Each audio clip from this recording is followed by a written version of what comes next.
죄인인 우리를 위한 예수를 깨닫는다. 그러니까 이사야가 예언한 예수 그리스도의 고난에 관한 말씀이 있는데 그게 누구를 위한 것이다?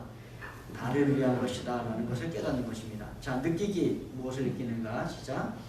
고난받는 종이신 예수님께서 세상을 향해 가지셨던 사랑을 경험한다. 그래서 이제 경험하고 느끼는 것입니다. 예수님께서 어떠한 사랑을 가지고 계셨는가 우리가 경험합니다. 행하기, 그 다음에 깨닫고 느낀 다음에 우리가 삶으로 실천하기입니다. 시작. 예수님처럼 고통당하는 자들의 회복을 위해 자기 자신을 희생하는 그리스도인이 되기로 결심한다. 예수님 닮은 삶을 살기로 결심한다. 이렇게 보시면 되겠습니다. 자, 일요일 소식 가겠습니다. 제목이 시험하는 진리인데요. 먼저 이사야서 50장 4절로 10절에 있는 예수님의 말씀을, 예수님에 관한 예언의 말씀을 좀 읽도록 하겠습니다. 이사야서 50장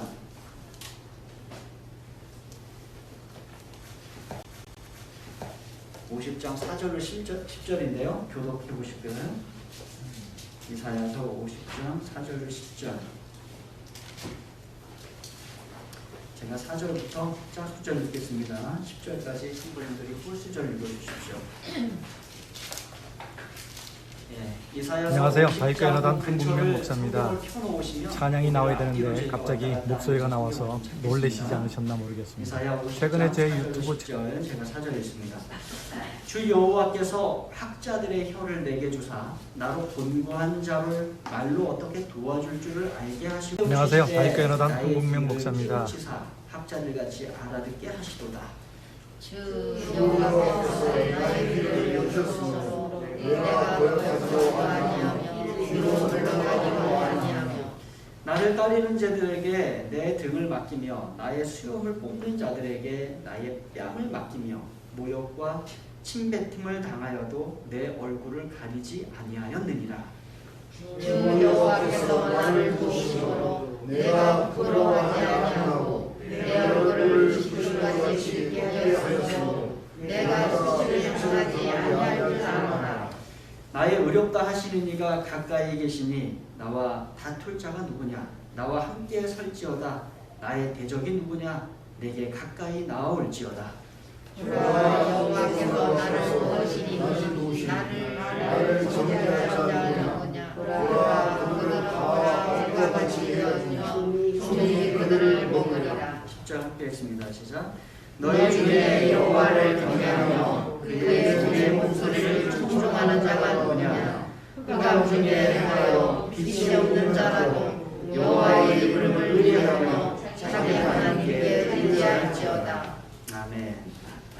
자, 여기 보시면 이사야가 메시아에 관한 정보를 전달합니다. 예수님의 모습이 이사야 50장에 나오는 것이 예수님의 모습인데 고전에 보면 이사야가 이사야서 66장에서 예수님에 관한 예언들을 말씀하는데 한꺼번에 다 말씀하지 않아요. 어떻게 말해요? 그러니까 조금 독자들이 이해할 수 있도록 설득력을 가지고 이렇게 이해를 하는 것입니다. 이 교과책의 저자는 그것을 뭐에 비유하는가 하면 교향곡에 비유합니다. 교향곡. 여러분 교향곡 한번 들어보셨죠? 교향곡이 상당히 길어요. 긴 거는 4장까지 되어 있고 상당히 오랜 시간 우리가 기본적으로 듣는 3분에서 5분의 음악이 아니라 30분에서 길게는 1시간까지 가는 그런 음악입니다. 그런데 이 교향곡의 형식을 보면 반복되는 주제가 있어요. 어느 정도 이렇게 음악이 흘러가다가 반복돼서 나오는 것이 있습니다. 또 음악이 흘러가다 반복돼서 나오는 것이 있어요. 또 악장마다 반복돼서 나오는 것들이 조금씩 다릅니다. 그러니까 1악장에서 반복되는 음악이 있고 2악장에서 반복되는 음악이 있고 이런 식으로 반복되는 것들이 있어요. 근데 이 저자는 말하기를 이사야가 메시아에 대하여 설명하는데 마치 교향곡 형식의 풍성한 짜임새를 갖추고서 주제들을 반복적으로 이야기를 들려주면서 그렇게 말한다는 것입니다. 그래서 하나의 기별을 단계별로 펼쳐서 각 부분을 나머지와 이렇게 잘 연관시켜서 이해할 수 있도록 도와준다는 것입니다. 그래서 이 이사야서에 나오는 예수님에 관한 예언은 꽤 체계적이고 아주 처음부터 잘 나와 있는 그런 것들을 좀 보게 됩니다. 그래서 이 저자는 말하기를 이사야는 독자들의 마음에 그림을 그리는 화가와 같다, 또 이렇게 얘기를 했어요.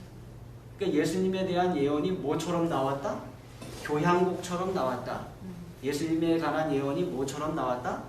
그림처럼 나왔다. 그래서 이렇게 그림도 그렇지 않습니까? 전체적으로 볼 때 감동이 있고 또 세밀하게 한 부분 한 부분 이렇게 볼 때 감동이 있지 않습니까? 마찬가지로 이제 그러한 감동들을 가지고 이렇게 나왔다는 것입니다.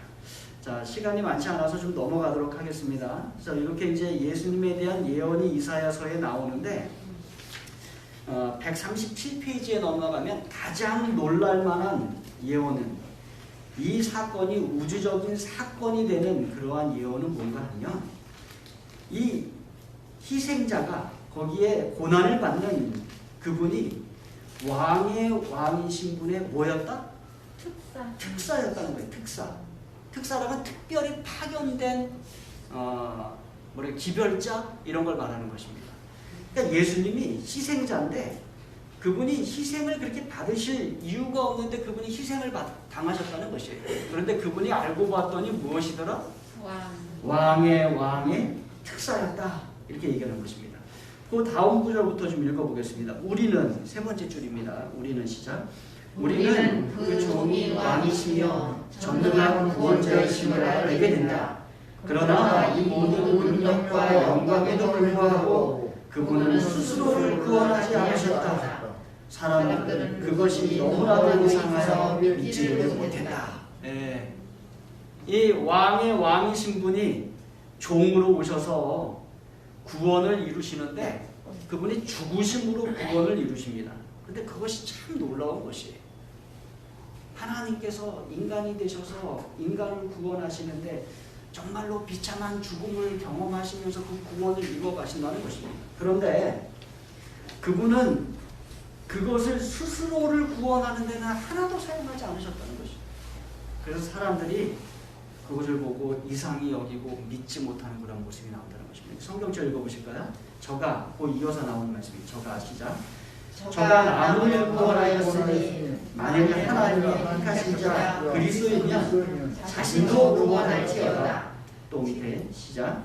지금 십자가에서 내볼지어다. 승리하면 우리가 믿겠노라. 그러니까 이 사람들이 왕이신 분이 그렇게 행할 리가 없다라고 믿지 못하는 것이에요.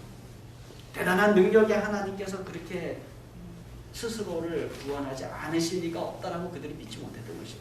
그러나 예수님께서는 우리를 구원하기 위하여 당신을 구원하는 일을 포기하셨던, 오히려 당신을 내려놓고 이 땅에 오셨던 걸 우리가 보게 되는 것입니다. 넘어가겠습니다. 월요일 날 소지인데요. 고난받는 종의 시입니다. 이사야서에는 이 고난받는 종에 관한 말씀이 많이 나옵니다. 자, 특별히 52장 13절부터 53장 12절까지의 말씀이 뭐다? 고난받는 종의 시. 그래서 이것은 예수님께서 이 땅에 오셔서 고난받으실 것에 대한 예언을 뭐로 써놓은 거예요? 시로 써놓은 것이에요. 참으로 놀랍지 않습니까? 네, 그 아주 오래전에 이 땅에 오실, 미래에 이 땅에 오실 예수님에 관하여 이사야가 이렇게 하나님의 성령의 영감에 의하여 이것을 기록했다는 것이에요. 그래서 이사야서는 어떠한 명성을 가지고 있는가 하면 여기 첫 줄에 나와 있어요. 맨 마지막 부분에 뭐라고 나와 있어요? 구약의 복음서라는 명성을 갖고 있어요. 복음서란 무엇입니까? 예수님의 이야기를 기록해 놓은 게 복음서예요. 그런데 신약은 예수님께서 이미 오셨으니까 복음서를 기록할 수 있는데 구약에도 복음서가 하나 있다는 거예요. 예수님 이야기가 기록된 것이 하나 있다는 것입니다. 그게 무슨 책이다? 이사야서가 이렇게 말씀하고 있는 것입니다. 그러한 명성을 가질 만큼 예수님에 관한 이야기가 많다는 것입니다. 여기 맨 마지막 줄에 보시면, 첫 번째 문단 맨 마지막 줄에 보시면요, 그것은 죄에 빠져 길을 잃은 인류를 구원하기 위한 하나님의 불가사의한 노력의 정수를 보여준다. 그러니까 고난받는 종의 모습이 뭘 보여준다? 죄에 빠져 길을 잃은 인류를 구원하기 위한 하나님의 불가사의한 노력의 가장 높은 극치를 보여준다. 고난받는 종이 그렇다는 것이에요. 고난받는 종의 모습을 보면서 우리는 죄에 빠져서 길을 잃은 인류를 구하기 위한 하나님의 불가사의한 노력을 그 가운데서 우리가 본다는 것이에요. 어떻게 하나님께서 인간이 되셔서 이 땅에 오셔갖고 그 인간을 구원하려고 그렇게 고난을 받으시는가. 우리가 그 놀라움을 예수님의 고난을 면에서 보게 된다는 것입니다. 여기 보시면 두 번째 문단에 보시면 이사야서에 나오는 예수님에 관한 예언의 말씀이 나옵니다. 첫 번째, 그분의 수태와 탄생에 대해서 예언되었어요. 이사야 7장 14절. 두 번째, 그분이 다윗 계보의 왕으로 오실 것에 대하여 예언이 되었습니다. 세 번째, 이스라엘을 회복시키는 그분의 사역이 예언이 되었어요. 네 번째, 불의와 고통으로부터 해방시키시는 그분의 조용한 사역이 예언이 되었어요. 메시아의 웅장한 드라마가 쓰여지고 있는 것입니다. 그런데 다섯 번째, 그가 높임을 받으시기 전에 겪을 비극이 포함되어 있습니다. 그래서 고난받는 종의 시에서 그 비극의 아주 깊은 것을 우리가 경험하게 된다는 것이에요. 그러니까 이사야서 이렇게 살펴보니까 예수님의 탄생부터 어디까지 다 예언이 되었어요? 십자가의 죽으심까지 다 예언이 된 것입니다. 자, 이런 열거된 모습 속에서 우리가 뭘 볼 수 있는가? 맨 마지막 문단에 보시면 이 시의 소론부는 믿기 어렵겠지만 그 다음에 같이 읽습니다. 시작. 그 종이 형통하고 높임을 받을 것이나 그의 모습이 알아보기 어려울 정도로 상할 것이라는 놀라운 대조를 드러낸다. 그러니까 이 종은 형통하고 높임을 받을 것입니다. 그런데 그와 더불어 뭐라고요? 그의 모습이 알아보기 어려울 정도로 어떻게 된다? 상할 것이라는 대조를 보여준다는 것입니다. 자, 이게 예수님의 모습 그대로예요. 근데 그 예언이 어디에 주어져 있는가 우리 성경절을 좀 한번 읽어보도록 하겠습니다. 이사야 52장 13절 52장 13절 13절을 15절 한번 읽어보실까요? 이게 이제 높임을 받으시는 종의 모습입니다. 그 다음에 14절에 완전히 분위기가 반전이 돼요. 13절 제가 읽고 14절 읽어주십시오. 보라, 내 종이 형통하리니 받들어 높이 들려서 지극히 존귀하게 되리라.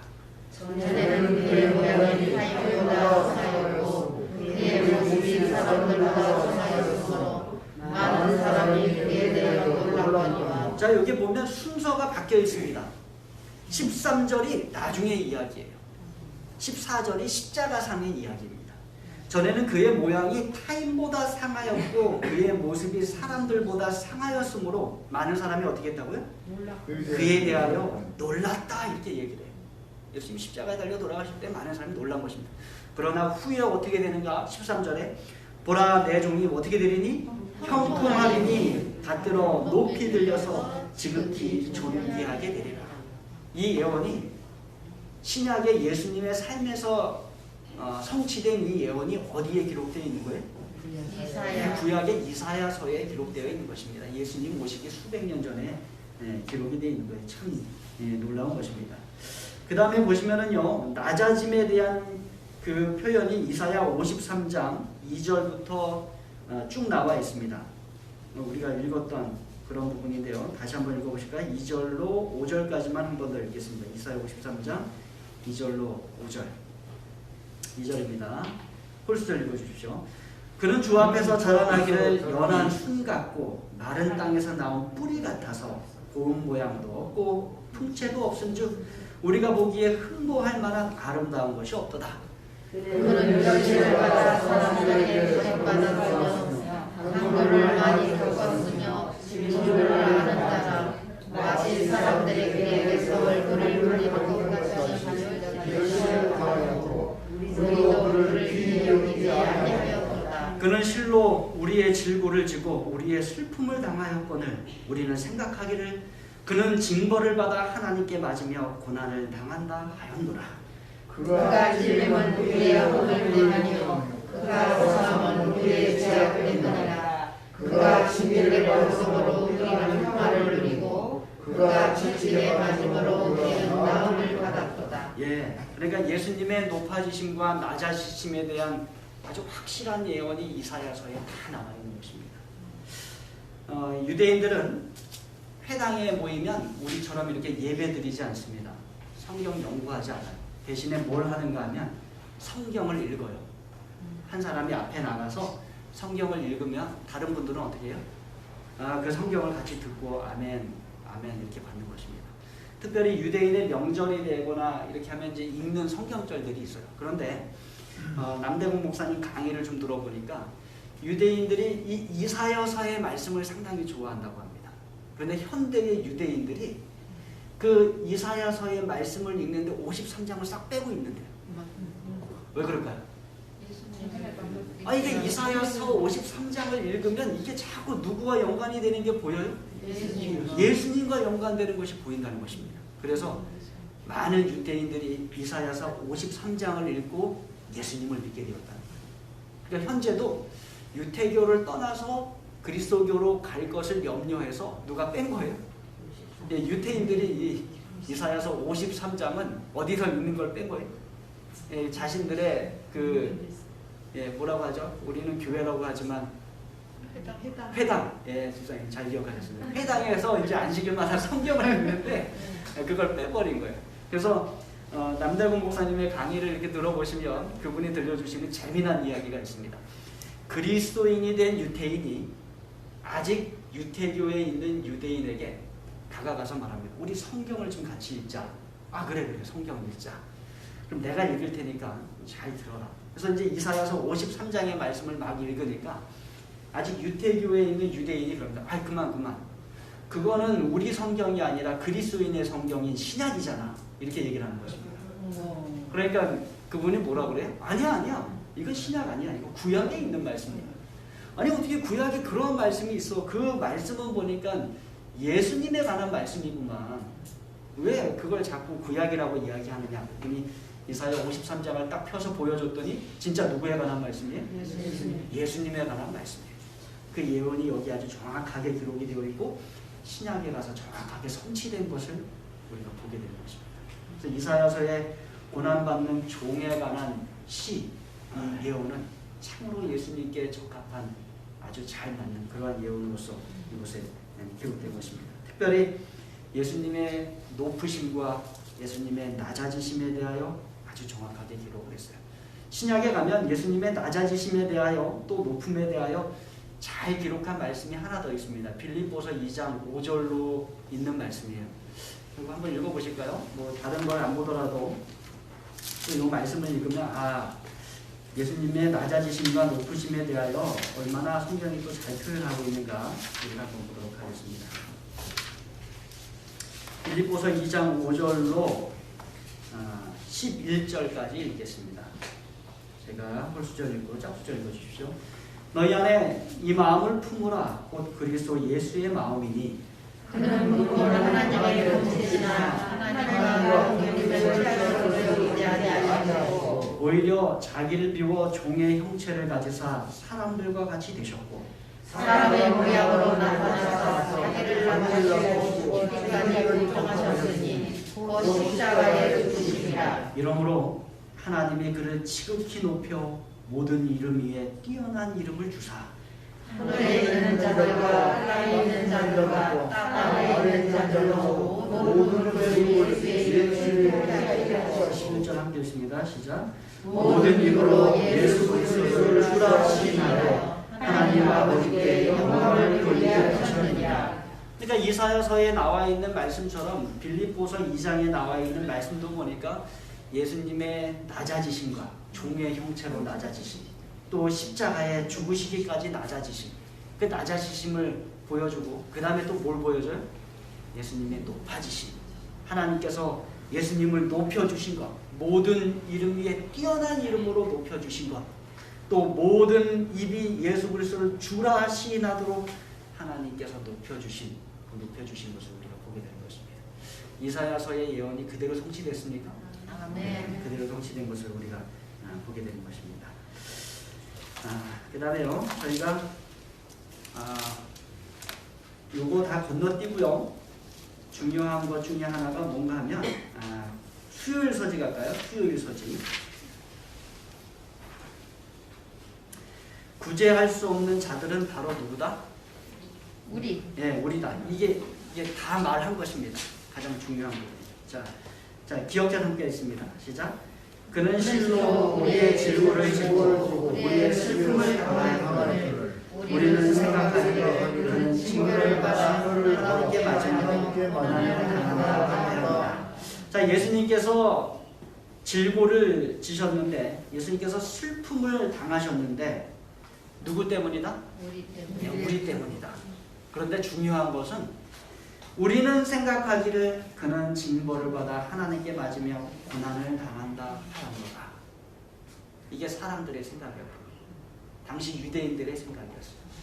예수님께서 십자가에 달려 돌아가실 때 그는 그들의 질고를 지고 그들의 슬픔을 당하고 계셨는데 그들은 생각하기를 저가 하나님께 맞으며 하나님께 고난당한다라고 생각을 하고 있었던 것입니다. 네, 그들이 메시아에 대하여 잘 이해하지 못했어요. 네, 그것이 중요합니다. 여러분, 이 세상에도 아직도 수많은 사람들이 그러한 사람이 있다는 것을 기억하십시오. 감사한 것은 저와 여러분은 예수님께서 누구 때문에 질고를 당하시고 나 때문에 질고를 당하시고 예수님께서 누구 때문에 슬픔을 당하시고 나 때문에 슬픔을 당하시고 예수님께서 누구 때문에 고난을 당하시고 나 때문에 고난을 당하시고 라는 것을 우리가 알 수 있게 되었다는 것에 대하여 하나님께 감사하시기 바랍니다. 더 중요한 것은 아직 그렇지 못한 사람들을 우리가 예수님의 마음으로 보게 되고 그들을 하나님 품으로 이끌기 위해 또 우리가 말씀을 전하고 또 사랑을 전하는 저와 여러분에게 간절히 바랍니다. 여기 143페이지에 가시면은요, 영감의 교훈에 있는 말씀을 저희가 함께 읽겠습니다. 우리를 위해 치른 값. 함께 읽으실까요? 시작.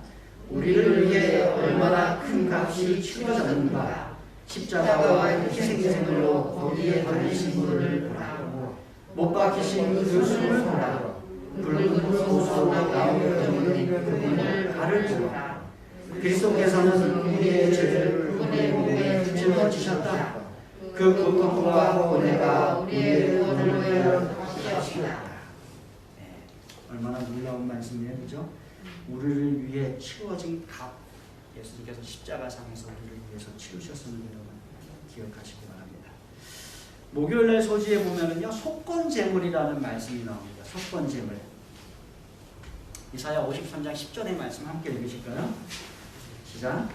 여호와께서 그에게 사람을 받게 하시기를 원하사 질고를 당하게 하셨은즉 그의 영혼을 속건제물로 드리기에 이르면 그가 실을 보게 되며 그의 날은 길 것이요. 거기까지입니다. 이 이사야 53장 10절의 말씀은 대단한 예언의 말씀입니다. 이게 중요한데요.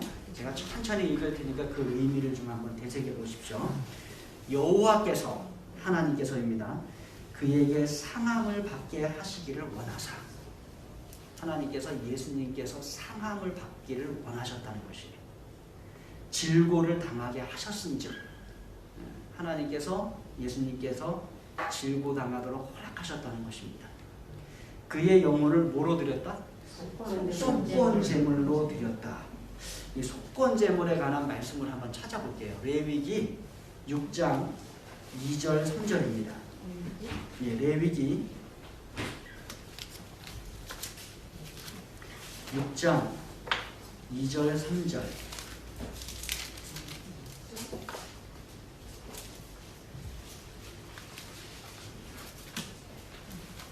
레위기 6장 2절 3절.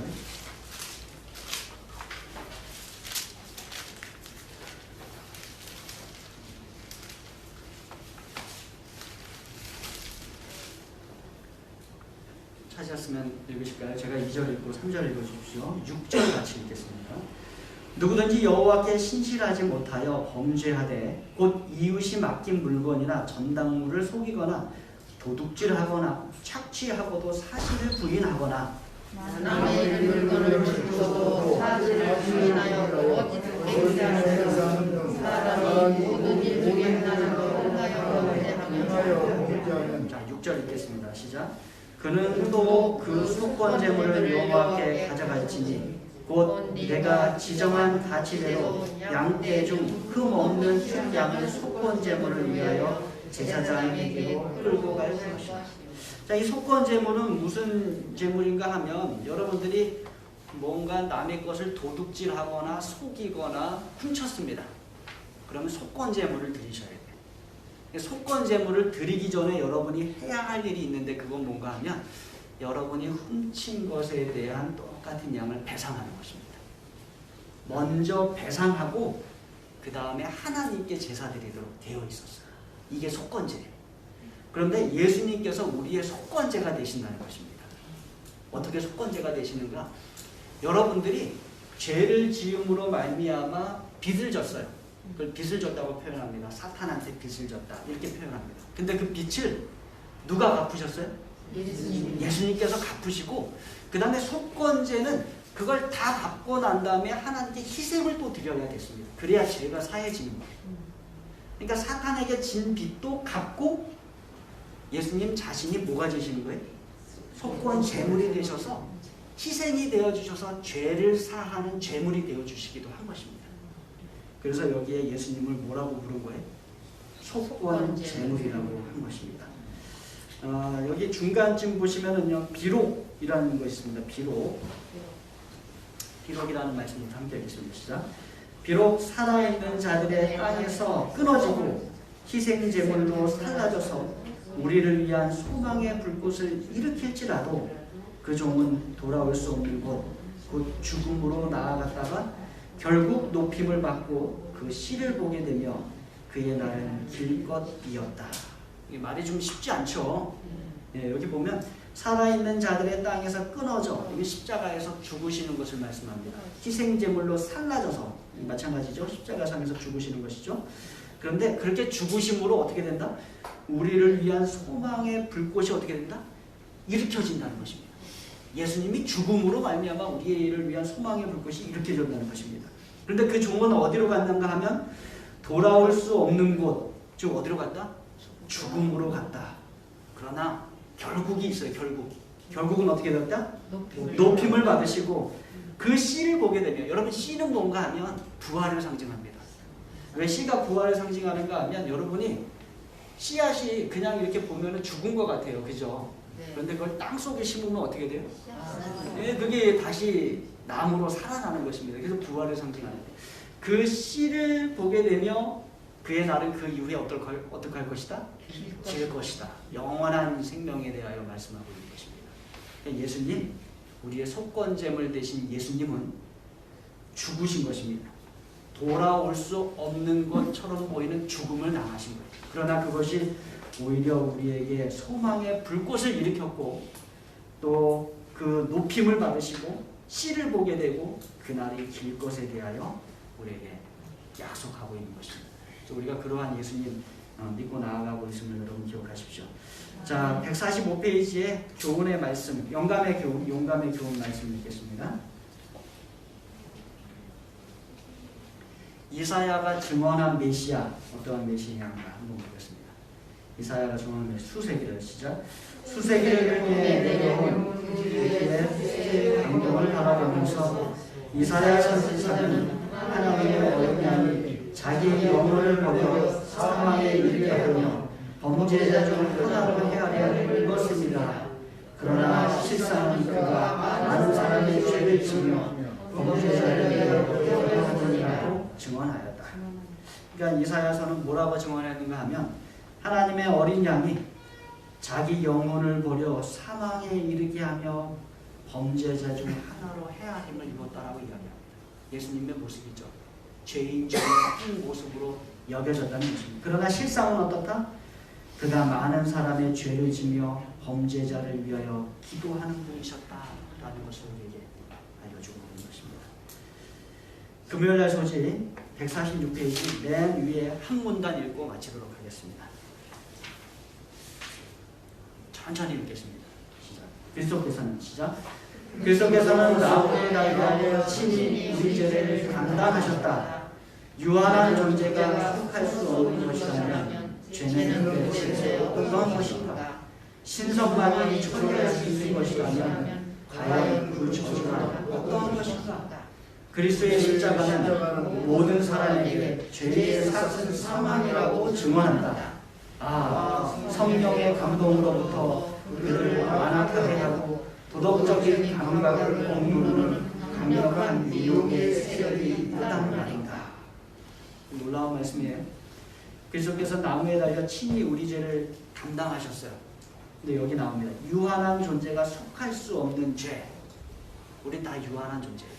그래서 우리는 누구의 죄, 내 죄도 다른 사람의 죄도 속할 수가 없어요. 오직 누구만 그것을 처리할 수 있어요? 예, 신성만이, 하나님만이 처리할 수 있어요. 그러니까 그 죄와 그 저주가 얼마나 큰 것입니까? 그런데 그리스도의 십자가는 모든 사람에게 죄의 삭은 사망이라고 증언한다. 그러면서 우리를 구원해 주셨잖아요. 그런데 여기 한탄이 나옵니다. 성령의 감동으로부터 그들을 완악하게 하고 도덕적인 감각을 억누르는 강력한 미혹의 세력이 아직도 있단 말인가? 아직도 예수 그리스도를 부인하고 하나님의 사랑을 부인하는 세력이 있단 말인가? 이런 한탄이 나오고 있는 것입니다. 이사야서에 나와 있는 메시아 고난당하는 종에 관한 예언을 읽고 신약에서 그 말씀이 그대로 다 성취되었음을 확인하고 그것이 어떠한 진리인지 우리가 깨닫게 될 때 우리는 예수 그리스도를 받아들이지 않을 수 없다는 것을 기억하시죠.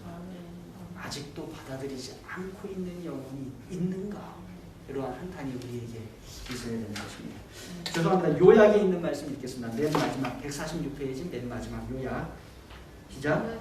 이사야는 하나님이 보내신 원자의 탄생과 신원과 사역에 대해 이야기하면서 마침내 우리에게 소명을 안겨준 가장 큰 비극적인 사건을 밝혔습니다. 하나님의 종은 길을 잃고 방황하며 부지하여 어려운 우리 같은 자들을 구원하시기 위하여 자원하여 우리가 받아야 할 은혜와 형벌을 주셨습니다. 그게 오늘 제목이에요. 제목은 뭐라고 말씀드렸죠? 상상할 수 없는 일을 행하심. 네. 하나님은, 예수님은 우리를 위하여 상상할 수 없는 일을 행하신 하나님이신 것을 기억하시기 바랍니다. 기도하시겠습니다.